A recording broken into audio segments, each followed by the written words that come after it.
Syria welcomes Lavrov's proposal on the necessity of establishing a mechanism for direct security communication between Syria and Turkey.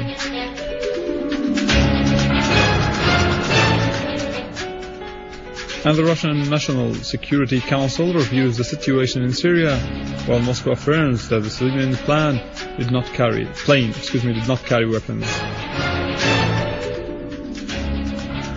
And army units stormed several hideouts for terrorists, inflicting heavy losses upon them.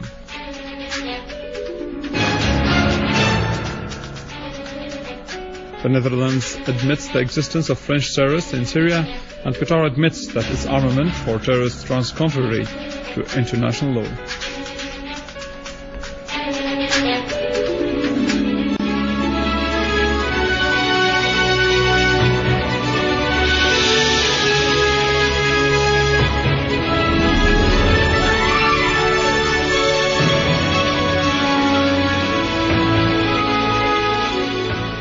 Good afternoon. Foreign and Expatriates Ministry said in a statement that Syria welcomes what Russia's Foreign Minister Sergei Lavrov announced at the Russian Federation Council on October 10th on the necessity of having a mechanism of direct security communication between Syria and Turkey. The ministry pointed out that Syria discussed with the Russian ambassador in Damascus its readiness to establish a joint Syrian-Turkish security committee to find a mechanism to control the security situation on both sides of the border in the framework of respecting the national sovereignty of the two countries.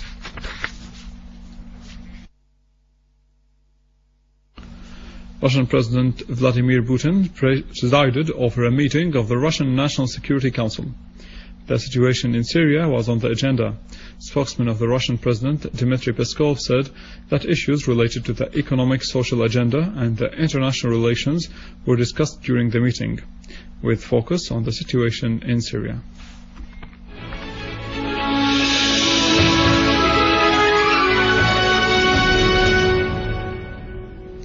The intercepting of the Syrian civilian plane by the Turkish authorities was a new chapter of Erdogan's government's violations of all international conventions, with the aim of opening new fronts against the Syrian people in implementation of the U.S. Sinister Plan. More about that in the following report. The Turkish warplanes accompanied the Syrian civilian plane and forced the pilot to land in Ankara airport, endangering the lives of the passengers. What, do you want to kill us? The Turkish authorities' violations were not only in the air but also on land, when Turkish gunmen came to terrify the passengers, who were asked to go to the waiting hall, after which the Turkish security authorities subjugated the plane to search and assaulted the plane crew. Not to mention locking the contents of the plane for long hours, in addition to having reservations on some contents for inspection. There might be articles in the international laws and agreements that allow a state to search planes passing through its airspace. But the problem lies in the Turkish government's flagrant violation of these laws and agreements through forcing the plane to land despite the fact that the pilot did not refuse to modify the flight course, which exposed the safety of the plane and the passengers to threats because of the sudden appearance of the Turkish warplanes without warning. Not to mention the inhuman locking of civilian passengers for many hours. The hostile Turkish behavior is additional evidence on the aggressive policy adopted by Erdogan's government, taking into account the training, harboring and facilitating infiltration of terrorists through its borders to Syria. In Aleppo, an army unit killed scores of mercenary terrorists and confiscated their weapons in Kalam al-Jabal area. Another army unit targeted an armored vehicle for terrorists, killing many of them near Bab al-Hadid, Stan Basha and the Sports Institute. In the city's countryside, 8 cars carrying weapons and ammunition for terrorists were destroyed. The armed forces also carried out qualitative operations in Harsho, Kafr Da'il, Khan al-Asal, Maskane and Al-Atarib, killing a number of terrorists, including the Saudi national Yahya Qaroush, and destroying a number of vehicles for terrorists.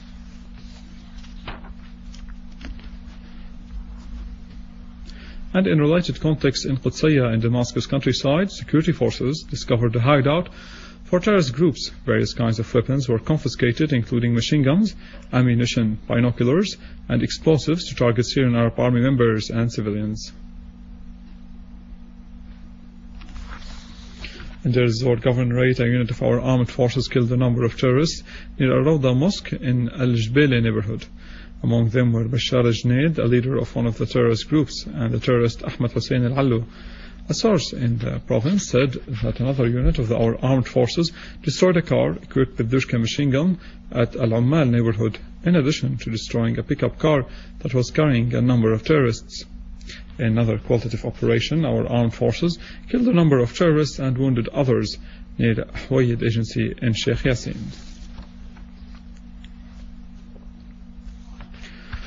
A factory for manufacturing explosive devices by terrorists was exploded last night in the basement of a building in a remote camp.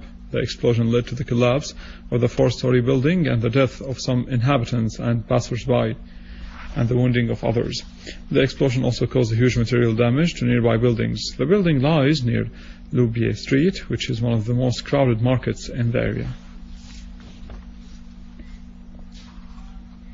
At Hama Governorate, a unit from the Syrian Arab Army destroyed a equipped car, killing the terrorists who were inside it at Al-Trimse city in Mharde countryside. The Syrian Arab Army unit also killed and injured members from one of the most dangerous armed terrorist groups that accompanied the car. Meanwhile, engineering units dismantled an explosive device made of a metal cylinder filled with 30 kilograms of explosive materials. The device was planted by an armed terrorist group on the side of the main road in Knezir city in Hama countryside to target the passing by cars. And in Homs countryside, a unit of our armed forces carried out a qualitative operation, destroyed 2 cars and killed all terrorists in them. It also killed scores of terrorists in Tel Daw. A source in the province said that another unit clashed with an armed terrorist group that attacked the citizens and cut off roads in Tel Kelach city in Homs countryside, inflicting heavy losses among them.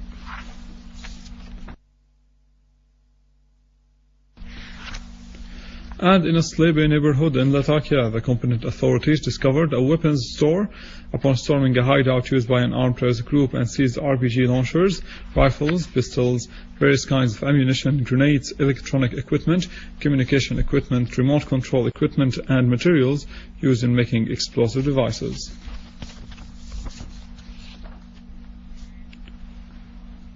While in Idlib province, a unit of our armed forces carried out a qualitative operation in Wadi Daif near Ma'arat al-Nu'man, killing all members of an armed terrorist group, confiscating their weapons and destroying 2 cars equipped with Dushka machine guns. Another unit of our armed forces targeted a gathering of terrorists in Ihsam town in Azzawiya mountain and killed dozens of them. Among them were Abdullah Sheikh, nicknamed Abu Ayham, and Nasser Ibrahim al-Fadil. Another unit of our armed forces pursued an armed terrorist group in Saraqib area and killed scores of them. Among them were the leader of the group called Usama Aboud Hassan Hamsho, Abdullah Sheikh Deeb, Jum'a al-Khani, Muhammad Abdul Qadir Shlash, and the Iraqi Ammar Zabur.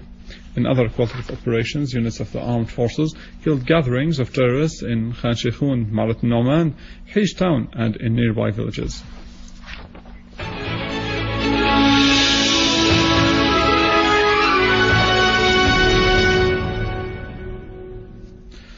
Qatar, Saudi Arabia, Turkey, France, Britain, and the US, who stand behind sending mercenaries and terrorists from all nationalities to Syria to kill the Syrian people and destroy their country, are facing now terrorism that started to appear in their countries. Death squads which were sent to Syria under an American leadership and financed through money of the Gulf oil started to turn over those who sent them.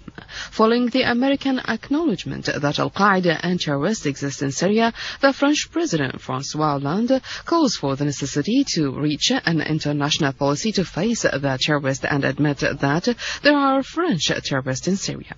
In a television interview, Hollande said that he knows that there are French citizens in Syria and they might go back to France with terroristic intentions, adding that he cannot accept that because it will threaten his country, but he ignored the killing and destruction which those mercenaries caused to Syria and its people. Hollande tried to avoid what the former internal intelligence director in his government, F. Bonnet, did when he called for catching the head of the snake and accused Saudi Arabia and Qatar of financing whom he called as extremist Islamists in France. In an interview with Le Dépêche, a French paper, Bonnet said that combating terrorists requires stopping the source financing them, adding that the problem lies in some Wahhabi countries and that no one dares to talk about Saudi Arabia and Qatar, but it is better for those two states to stop financing some suspected campaigns. Regarding the special treatment of Qatar in France, Bonnet said that the file of Qatar must be opened one day. With respect to the network that was dismantled last Saturday, the former director of French intelligence said that it is difficult to discover similar networks because they use persons who changed their religion and are difficult to expect that they might commit such acts. The Egyptian parties and movements participating in the demonstration held the Egyptian President Morsi and the Muslim Brotherhood group responsible for the events that took place in Tahrir Square, which resulted in the fall of more than 100 injured. In a joint statement, Ad-Dastur and the Popular Movement parties condemned the aggressions launched by the Muslim Brotherhood against the peaceful demonstrators, describing this attack as barbaric. The two parties condemned the twisted ways taken by the Freedom and Justice ruling party with the aim of thwarting the movements of the Muslim Brotherhood government opponents and cover up their failures. For his part, the head of the gathering party, Rifat Sayyid, said that the fascist Brotherhood showed today the reality. The Muslim Brotherhood wants a general attorney to protect them and gather them in Tahrir Square to prevent the Egyptians from expressing their opinion, as he stressed that the Egyptian people won't give up, and the leftists are working to overthrow the brothers' leadership. The Egyptian parties, movements and forces called for an emergency meeting to discuss the situation and take the required measures.